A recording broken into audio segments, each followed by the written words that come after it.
Everyone, आज हम international relations के कुछ प्रीवियस ईयर क्वेश्चन और कुछ मोस्ट इंपॉर्टेंट क्वेश्चन देखेंगे।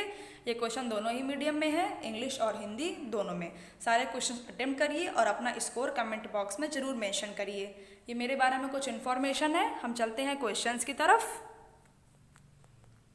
फर्स्ट क्वेश्चन है, which of the following countries are included in ASEAN+3। Hindi में निम्नलिखित में से कौन से देश ASEAN+3 में शामिल हैं? ए चाइना इंडिया जापान, या चाइना साउथ कोरिया रशिया, या चाइना रशिया जापान, या China Japan and south Korea. बताइए ASEAN+3 में कौन सी वो कंट्रीज, 3 कंट्रीज शामिल हैं? बताइए।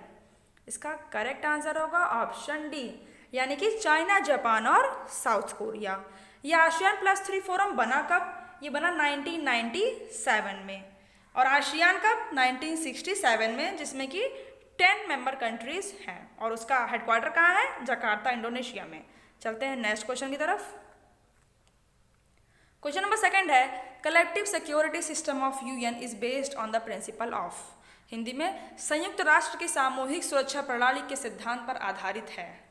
ए all for one, one for all, सभी के लिए एक, एक सभी के लिए, या B imposing sanctions against the belligerent state unilaterally, जुझारू राज्य के खिलाफ एक तरफा प्रतिबंध लगाना, या C maintenance of security by major powers, प्रमुख शक्तियों द्वारा सुरक्षा का रख रखाव, या D balance of power to be maintain by state of equilibrium, संतुलन की स्थिति द्वारा बनाए रखने के लिए शक्ति का संतुलन। कलेक्टिव सिक्योरिटी सिस्टम क्या था, वो किस प्रिंसिपल पे बेस है, ये आपको बताना है। इसका करेक्ट आंसर क्या होगा? इसका करेक्ट आंसर होगा option A, all for one, one for all, यानी कि जो भी कंट्रीज इसका UN का पार्ट है, अगर किसी भी एक कंट्री में किसी भी तरह की अनस्टेबिलिटी या पीस वहाँ पे होती है खराब, तो फिर सारी कंट्रीज उस एक कंट्री के लिए जरूर खड़ी होंगी। It means all for one और वन फॉर ऑल। चलते हैं नेक्स्ट क्वेश्चन की तरफ। क्वेश्चन नंबर थर्ड है, the policy of containment formulated by the US aimed at. Hindi में रोकथाम की नीति अमेरिका द्वारा बनाई गई और इसका उद्देश्य था। A checking globally the influence of Soviet Union, Soviet संघ के प्रभाव को विश्व स्तर पर जांचना, या B checking nuclear proliferation of Iran, Iran के परमाणु प्रसार की जांच, या C containing defined North Korea, उत्तर कोरिया को लेकर विचलित होना, D countering the expensive policy of People's Republic of China, लोगों की चीन गणराज्य की विस्तारवादी नीति का मुकाबला करना। बताइए रोकथाम की नीति जो अमेरिका द्वारा बनाई गई उसका उद्देश्य क्या था? इसका करेक्ट आंसर होगा option A, checking globally the influence of Soviet union. अब कंटेनमेंट पॉलिसी का आइडिया कहाँ से आया? देखिए, वहाँ के डिप्लोमेट थे जॉर्ज एफ कैनान। उन्होंने एक आर्टिकल लिखा जुलाई 1947 में। उस आर्टिकल का नाम था on issue of foreign affairs, और उसी में उन्होंने बात की थी कि US को एक लॉन्ग टर्म कंटेनमेंट पॉलिसी अपनानी चाहिए रशिया के खिलाफ। और फिर वहाँ के जो प्रेसिडेंट थे हैरी एस ट्रूमैन, उन्होंने ट्रूमैन डॉक्ट्राइन दी 1947 में ही कि हमें ग्रीस और तुर्की, इन दो नेशंस की इकोनॉमिकली और मिलिट्री वाइज दोनों तरह से इनकी मदद करनी होगी ताकि ये कम्युनिज्म की तरफ ना जाएं, और इस तरह फिर सोवियत यूनियन को कम्युनिज्म के लिए जो बढ़ा रहा है पूरे वर्ल्ड में वो रुक जाए। चलते हैं नेक्स्ट क्वेश्चन की तरफ। फोर्थ क्वेश्चन है, which of the following resulted from Bretton Woods conference. निम्नलिखित में से कौन ब्रेटन वुड्स सम्मेलन से उत्पन्न हुआ? A United Nations, B League of Nations, C institutions meant for checking nuclear proliferation, परमाणु प्रसार की जांच के लिए संस्थानों से मतलब था, या D world bank and IMF। बताइए ब्रेटन वुड कॉन्फ्रेंस से क्या उत्पन्न हुआ? इसका करेक्ट आंसर होगा ऑप्शन डी, यानी कि world bank and IMF। Brayton would conference कब हुई थी? 1944 में हुई थी, और एक प्लेस था ब्रेटन वुड जो US में है। वहाँ पर 700 लोग के करीब लोग इकट्ठा हुए थे, 44 नेशन से इकट्ठा हुए थे। देखिए, उसे तो United nation monetary and financial conference के नाम से भी जाना जाता है। और यहीं पर क्या हुआ कि यहाँ पे एक तरह से रिव्यू चल रहा था, जो वर्ल्ड वॉर सेकेंड के बाद कंट्रीज़ की हालत हो गई है इकोनॉमिकली, उस पर विचार चल रहा था। और वहाँ पर निर्णय लिया गया कि हमें वर्ल्ड बैंक और IMF जैसे ऑर्गेनाइजेशन बनाने की ज़रूरत है ताकि ये जो नेशंस एकदम बिल्कुल ख़राब हो चुकी है इनकी इकोनॉमी, ये रिकन्स्ट्रक्ट कर सकें खुद को। इसलिए वर्ल्ड बैंक और IMF ब्रेटन वुड कॉन्फ्रेंस से निकला था। देखिए, वर्ल्ड बैंक तो ग्रुप है 5 बैंक्स का, तो सबसे पहले जो IMF के साथ बना वो IBRD बना था, international bank for reconstruction development. चलते हैं नेक्स्ट क्वेश्चन की तरफ। क्वेश्चन नंबर 5 है, Marshall plan was meant for. Marshall योजना किस लिए थी? A, building the economies of third world, तीसरी दुनिया की अर्थव्यवस्थाओं का निर्माण, या B, rebuilding western European economies, पश्चिमी यूरोपीय अर्थव्यवस्थाओं का पुनर्निर्माण, या C, rebuilding the economies of North American countries, उत्तरी अमेरिका देशों की व्यवस्था का पुनर्निर्माण, या D, building the economies of North American countries, उत्तर अमेरिकी देशों की अर्थव्यवस्थाओं का निर्माण। बताइए मार्शल प्लान किस लिए था, किस लिए ये आया था? बताइए इसका करेक्ट आंसर क्या होगा? इसका करेक्ट आंसर होगा option B, rebuilding western European economies, पश्चिमी यूरोपीय अर्थव्यवस्थाओं का पुनर्निर्माण। इसीलिए मार्शल योजना आई थी। ये एक यूएस का प्रोग्राम था जिसका एम क्या था कि वेस्टर्न यूरोप में जो कंट्रीज वर्ल्ड वॉर सेकेंड की वजह से पूरी तरह से खराब हो चुकी हैं या उनकी इकोनॉमीज बहुत गिर चुकी है, उन्हें मदद करना चाहिए। अब मार्शल प्लान प्रपोज किसने किया था? सेक्रेटरी ऑफ स्टेट थे उस समय जॉर्ज मार्शल। उन्होंने ही प्रेसिडेंट ट्रूमैन को ये कहा कि हमें मार्शल प्लान, जिसके अंतर्गत हमें वेस्टर्न यूरोपियन इकोनॉमीज जो हैं बिल्कुल गिर चुकी हैं, हमें उनकी हेल्प करनी चाहिए, और इसके लिए 15 बिलियन पैसे डॉलर में उनको दिए गए। चलते हैं नेक्स्ट क्वेश्चन की तरफ। 6 क्वेश्चन देखिए, what is the correct chronological order of development listed below. देखिए सारे क्वेश्चंस अटेम्प्ट करिए और स्कोर जरूर मेंशन करिए। आपने जो भी स्कोर पाया उसे जरूर कमेंट में मेंशन करिए। अब ये क्वेश्चन देखिए कि नीचे सूचीबद्ध विकास का सही कालानुक्रमिक क्रम क्या है। इन्हें लाइन वाइज लगाना है, ईयर वाइज, कि पहले कौन सा प्रोग्राम हुआ उसके बाद क्या हुआ। देखिए फर्स्ट क्या है कि Indo Soviet treaty of friendship, मैत्री की भारत सोवियत संधि। सेकंड है India's first nuclear explosion at Pokhran. Third है क्यूबा मिसाइल क्राइसिस। और फोर्थ है adoption of structural adjustment programme of India. इन्हें ईयर वाइज लगाइए कि कब क्या हुआ था, सबसे पहले कौन सी घटना हुई, उसके बाद कौन सी हुई, उसके बाद कौन सी हुई। इसका करेक्ट आंसर क्या होगा? इसका करेक्ट आंसर होगा ऑप्शन बी, यानी कि थर्ड सबसे पहले है क्यूबा मिसाइल क्राइसिस। ये कब हुआ? 1962 में अमेरिका और सोवियत यूनियन के बीच में था, जहाँ पर सोवियत यूनियन ने मिसाइल लगा दी थी क्यूबा में अमेरिका पर अटैक करने के लिए, और वही जाना जाता है क्यूबा मिसाइल क्राइसिस के नाम से। उसके बाद क्या हुआ?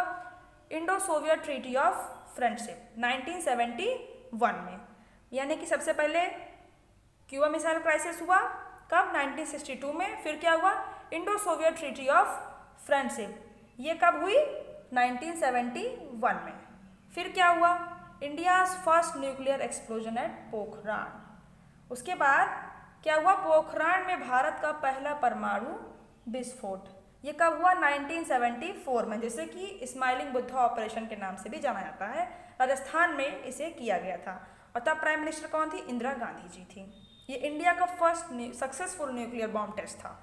फिर adoption of structure adjustment programme of India, Bharat के संरचनात्मक समायोजन कार्यक्रम को अपनाना।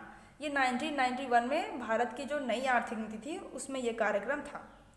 तो इस तरह से 1962 क्यूबा हो गया, फिर Indo Soviet treaty of friendship 1971, और फिर पोखरान 1974, और लास्ट में इंडिया स्ट्रक्चर एडजस्टमेंट प्रोग्राम 1991। चलते हैं नेक्स्ट क्वेश्चन की तरफ। क्वेश्चन नंबर 7 है, in which year BRIC change into BRICS. बताइए कब ब्रिक्स बन गया? 2008 में, 2012 में, 2010 में, या 2007 में? बताइए। इसका करेक्ट आंसर होगा ऑप्शन सी, 2010 में ब्रिक, यानी कि ब्राज़ील, रशिया, इंडिया, चाइना, ये बन गया Brazil, Russia, India, China, south Africa. यानी कि 2010 में ब्रिक का पार्ट साउथ अफ्रीका भी बन गया, और फिर ये ब्रिक्स बन गया। करेक्ट। और इसका हेडक्वार्टर कहाँ है? संघाई, चाइना में। और इसकी पहली मीटिंग कब हुई? ब्रिक, ये बताइए ब्रिक की पहली मीटिंग कब हुई थी? ब्रिक की पहली मीटिंग हुई थी 2006 में, और ब्रिक्स कब बन गया? ये 2010 में। चलते हैं नेक्स्ट क्वेश्चन की तरफ। क्वेश्चन नंबर 8 है, which countries are a member of Shanghai cooperation organization? कौन से देश संघाई सहयोग संगठन का सदस्य हैं? A China, Russia, Sri Lanka, Pakistan, Sri Lanka, Kazakhstan, C Kyrgyzstan, Kazakhstan and Uzbekistan, D Kazakhstan, Britain and South Sudan. बताइए, संघाई कोऑपरेशन ऑर्गेनाइजेशन यानी कि संघाई सहयोग संगठन के सदस्य कौन कौन से हैं? बताइए, इसका करेक्ट आंसर क्या होगा? इसका करेक्ट आंसर होगा ऑप्शन सी यानी कि Kyrgyzstan, Kazakhstan and Uzbekistan Shanghai cooperation organisation के पार्ट हैं। ये ऑर्गेनाइजेशन बना कब? 2001 में इसकी अनाउंसमेंट हुई थी कि ऐसा ऑर्गेनाइजेशन बनाना चाहिए और फॉर्मली 2003 में ये काम करना स्टार्ट कर दिया। इसमें कितने मेंबर हैं? 8 मेंबर हैं। 2017 में इंडिया और पाकिस्तान भी इसका मेंबर बन गया, यानी कि China, Russia, Kazakhstan, Uzbekistan, Kyrgyzstan, Tajikistan और इंडिया और पाकिस्तान, ये 8 नेशन संघाई कोऑपरेशन ऑर्गेनाइजेशन का पार्ट हैं। इसका हेडक्वार्टर कहाँ है? बीजिंग, चाइना में। चलते हैं नेक्स्ट क्वेश्चन की तरफ। क्वेश्चन नंबर 9 है, which is the correct statement? In 2009 first BRICS summit held at Russia. 2009 में रूस में पहली बार ब्रिक्स शिखर सम्मेलन हुआ। Second, in India till 2020 only 2 times BRICS summit has taken place. Bharat में 2020 तक केवल 2 बार ब्रिक्स शिखर सम्मेलन हुआ है। बताइए, इसका करेक्ट आंसर क्या होगा? ये 2 स्टेटमेंट हैं, आपको बताना है कि कौन सा स्टेटमेंट इसमें से सही है या कौन सा सही है या 2 सही है या 1 भी सही नहीं है, आप बताइए। देखिए, पहला स्टेटमेंट क्या है कि in 2009 first BRICS summit held at Russia, ये सही है।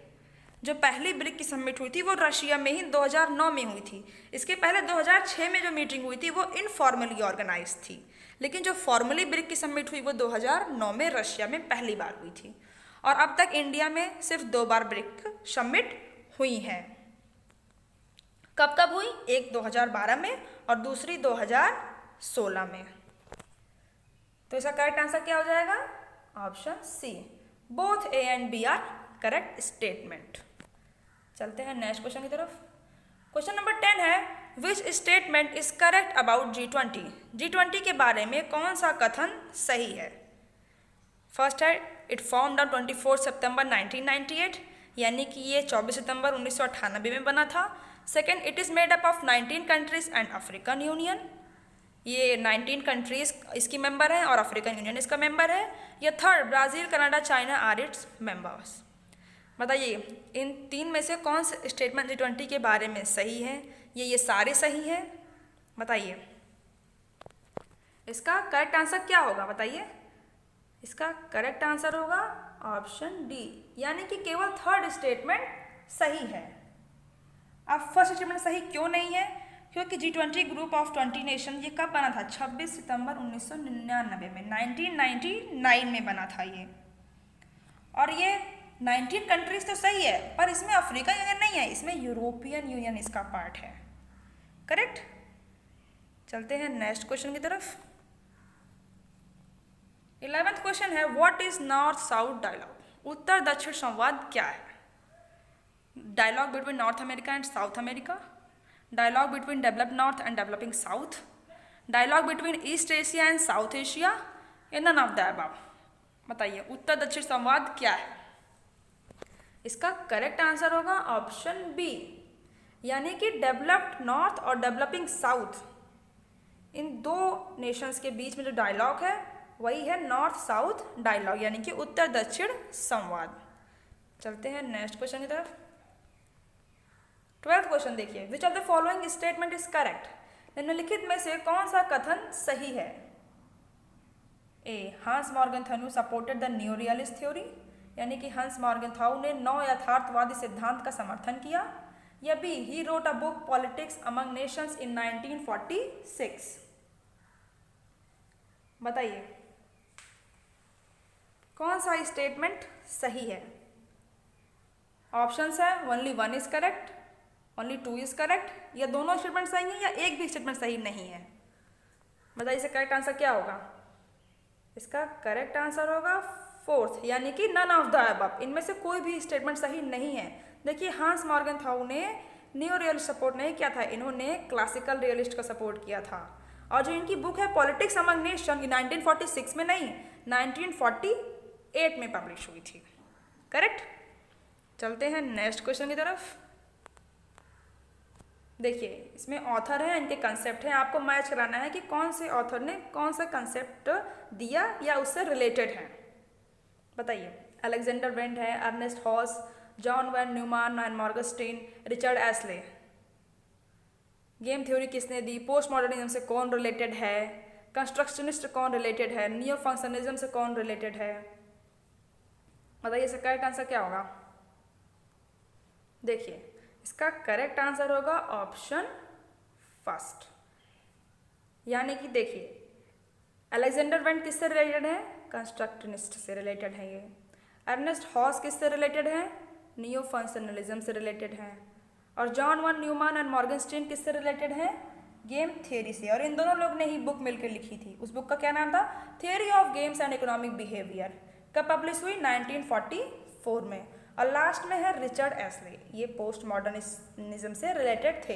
इनके साथ में जैक्स डेरिडा, माइकल फकॉल्ट, ये दोनों लोग भी पोस्ट मॉडर्निज्म से रिलेटेड थे। ठीक, करेक्ट। तो इस तरह ऑप्शन फर्स्ट करेक्ट आंसर हो गया।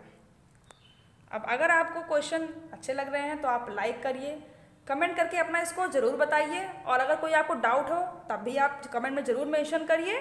और अपने उन सारे फ्रेंड्स के साथ शेयर करिए जो यूजीसी नेट पॉलिटिकल साइंस की प्रिपरेशन कर रहे हैं। और चैनल को सब्सक्राइब करना बिल्कुल भी मत भूलिए। Thank you.